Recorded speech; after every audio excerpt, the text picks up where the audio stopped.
अस्सलाम वालेकुम बच्चों, मैं आपके लिए एक स्टोरी लेके आई हूँ कछुए और खरगोश के बारे में।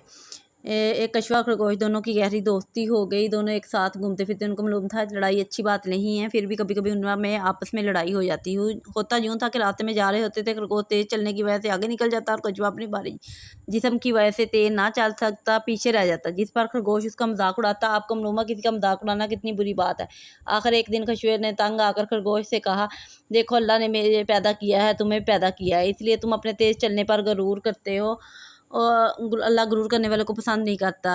मुकाबला शुरू दोनों ने कहा आपस में मुकाबला करते हैं। खरगोश मुकाबले के लिए तैयार हो गया। मुकाबला शुरू होते ही खरगोश तेज़ से आगे की तरफ भागा। काफ़ी दूर निकल जाने के बाद उसने सोचा कि कछुआ तो अभी बहुत दूर है, क्यों ना मैं खुद एक दरख्त के नीचे कुछ देर आराम कर लूँ। इधर कछुआ आस्ता आस्ता चलता खरगोश के पास से गुजरा। खरगोश सो रहा था। कछुआ सारी बात समझ गया। उसने अपनी रफ्तार और तेज़ कर दी और मुकर्रर जगह तक पहुंच गया। जब खरगोश अपनी नींद से बेदार हुआ और भागता हुआ मुकर्रर जगह तक पहुंचा जहां कछुआ पहले से मौजूद था, खरगोश को बहुत शर्मिंदगी हुई। उसने कहा, गरूर करने वाले तौबा कर ली और कछुए से माफ़ी मांग ली। कछुए ने भी इसको माफ़ कर दिया। दोस्तों, हमें किसी का मजाक नहीं उड़ाना चाहिए। हर एक को अपने से बेहतर समझे तो कभी हमारी किसी से लड़ाई नहीं होगी।